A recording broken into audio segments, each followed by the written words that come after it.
me, it's been really valuable to understand thought am I feeding? What thought am I energizing? What thought does it feel good? Does this thought feel good? If it doesn't, then that means I want to feed a different thought. Remember the conversation that we just had about all the piles and all the subject. And then we were encouraging just 2 piles, aligned or not. And so let's do that with thoughts. Rather than the thoughts being all these different subjects, let's just ask, is this thought about whatever subject it is good feeling or not? Because what you come around to understand is that, see, this is not the easiest thing for people, we love you so much, to really get. They still, after all this conversation, think that the point is for the thought to get big enough that it becomes a thing. And when really the whole point of it is that the thought become perceived enough that it produces a satisfying moment. Things don't have to manifest in order to have been of great value to you. So then let's say, what's a manifestation anyway? Manifestation is the moment of perception. And what's really kind of interesting about it is everything everyone wants, they want because they think they'll feel better in having it. So maybe feeling better is the manifestation that everybody was looking for anyway. And maybe we shouldn't try to hold other people responsible for what they are or are not manifesting, Esther, in your book. And instead, we're just looking for whatever in this box store moment feels good to us. So the distinction for me is understanding the difference between manifestation and materialization, because I think manifestation can be it can be a thought, it can be a feeling, it can be an experience, it can be a perception. I think a lot of people expect a manifestation to be something that's materialized, where they can see it, touch it, taste it, feel it, and hear it. What do you want it to be? We will say this. You came into an environment where things become evolved enough, with enough momentum, that you are able to perceive them through your more highly developed vibrational interpreters. That's all your senses are. They are highly developed vibrational interpreters. And as humans, you like to see it and hear it and smell it and taste it and touch it because you think others are doing it too, and it helps you with your insecurity. There's something to think about. Do I need to manifest it so that others can confirm that it has been created? That's not really the best plan. Or is the manifestation of it just more delicious? Well, we think it is. We think being in love and wrapping yourself around someone is more delicious than just holding the idea of it in your mind. Getting into a high-powered muscle car that has the ability to do whatever you can conceive that you would like to ask it to do is more satisfying than playing with the computer version of it. Anything that includes more of your physical perceptions is more. And don't you know that by the way you feel about it? People send Esther pictures of beautiful sunsets almost every day. But none of them feel like the sunset she's looking at, because her ability to perceive it in the moment is more than this.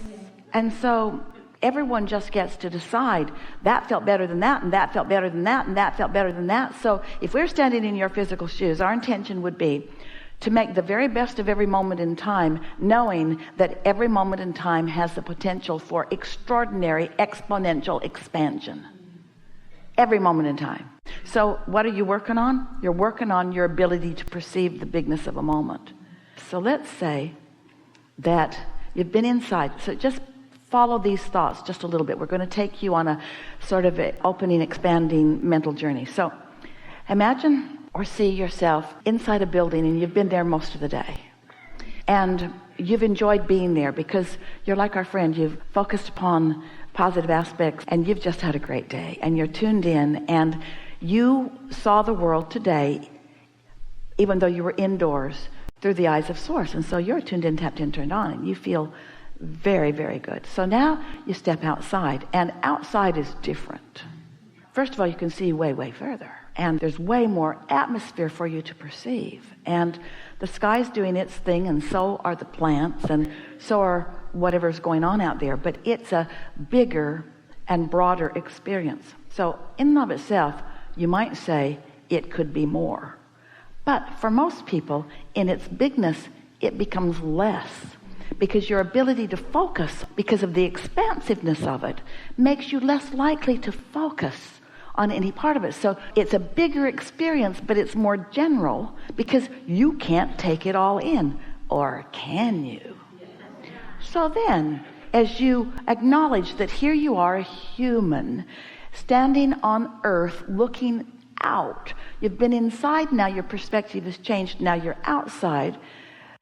Could you ask your connection with your inner being, to perceive what's out there in ways you haven't perceived before? Could you actually see in the atmosphere things that you've not seen before?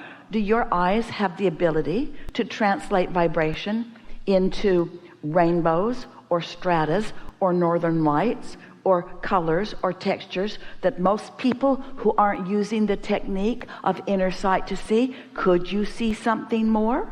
You might put it on a painting and you might die and you might be Van Gogh and they might say, oh, that was good. They say, what's so good about that? I saw it every night I went outside.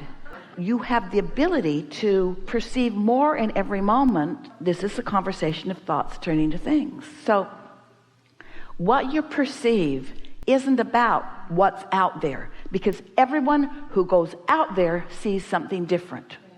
And what they see has to do with their vibrational alignment with their inner being.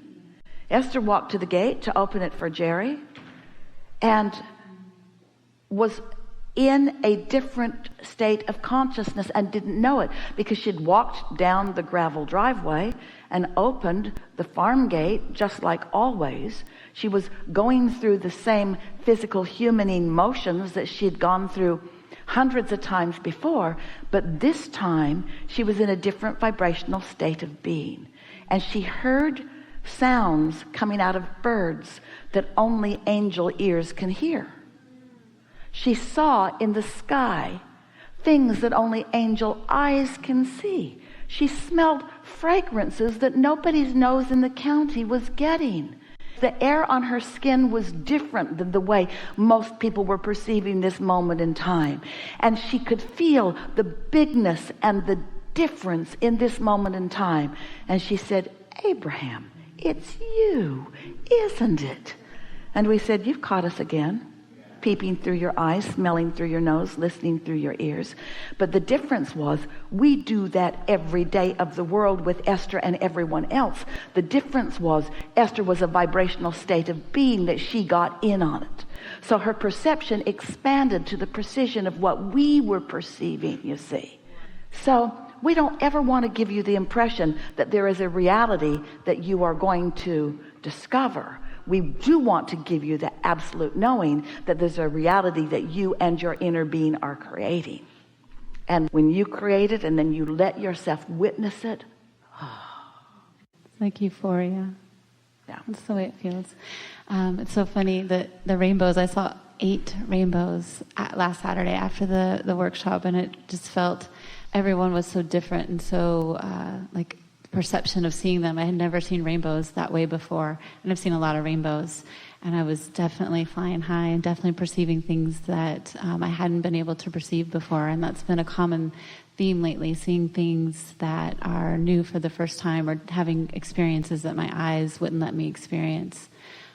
So I completely can relate to that. Let's say that there is an atmosphere that's conducive to rainbows, which usually means, in simple terms, there's a lot of moisture in the air, and sun too. Sun and shade, which produces different vantage points in order to see rainbows. But beyond that, the angle of your eye when you look, the placement of you on the street, the timing of the direction from which you approached it, which side of the sun you're on. There are so many things that you might study rainbows enough to know, but you can't study rainbows enough to know and be diligent enough in your moving around in city traffic in order to be there, but your inner being can. Timing is always about connection. And so when you're tuned in, tapped in, turned on, the beauty that is possible in any moment in time is like 8 rainbows versus none. Yeah. And so one question I want to ask more about thoughts turning to things thoughts are thinkers themselves. Do thoughts turn to things, or do you perceive them? Perceive them. So this conversation is about my ability to perceive the vibrational frequency of thoughts and to therefore assign them an identity as they become something that is meaningful to me. Okay, and that's the identity part. So if thoughts you said that thoughts are thinkers because themselves. The thoughts are out there. It's like all of the stuff of the earth, and different masters are putting the stuff of the earth together in different combinations to create different things. Well, the vibrations of the atmosphere are that way too. So you get to use the clay of the atmosphere and mold it with your perception and thought into what you've practiced the most. Just like a sculptor who has never put this clay in their hands before is probably going to be clumsy with it at first. And when you begin molding the atmospheric clay, at first you're clumsy and most things happen sort of by accident, but eventually you can come to feel the power of your ability to mold and perceive. We're way out there. Are you with us? Yeah.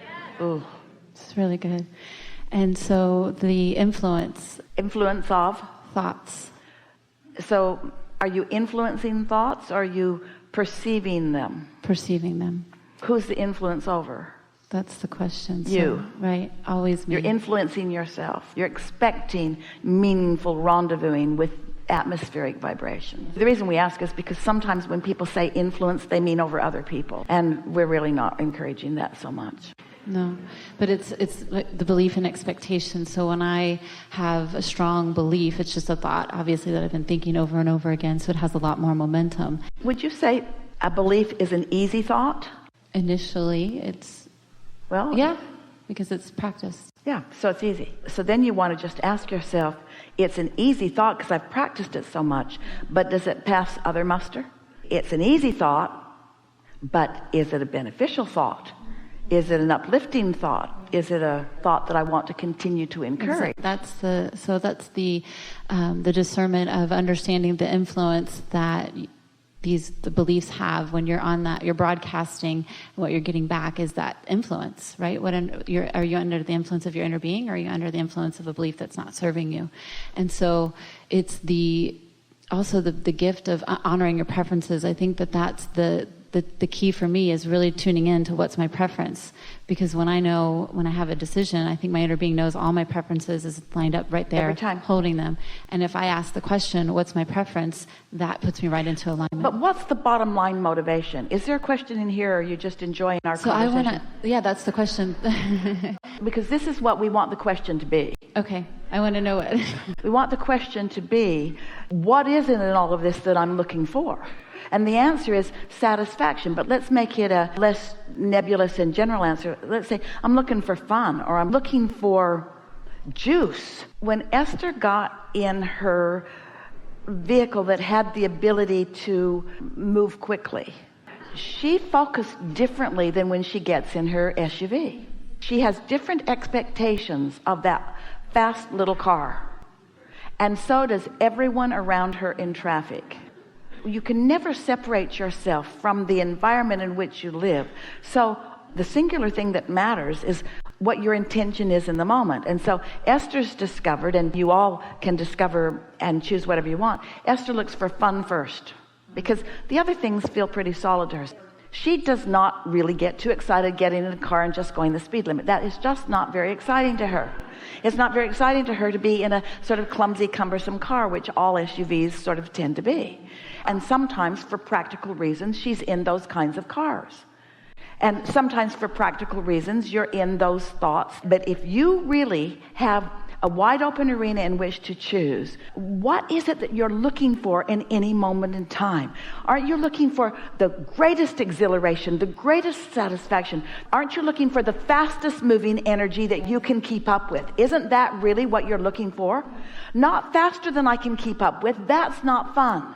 And not slower than I want. That's not fun either. But the fastest moving thought energy that is available to me right now, which means, have I set it in motion with my vortex, and where am I in vibrational proximity to it? And as you let that be, we wouldn't say this to everybody that we are conversing with, but we're saying it to you, and we're saying it to Esther, because molding that energy is what turning thoughts to things is.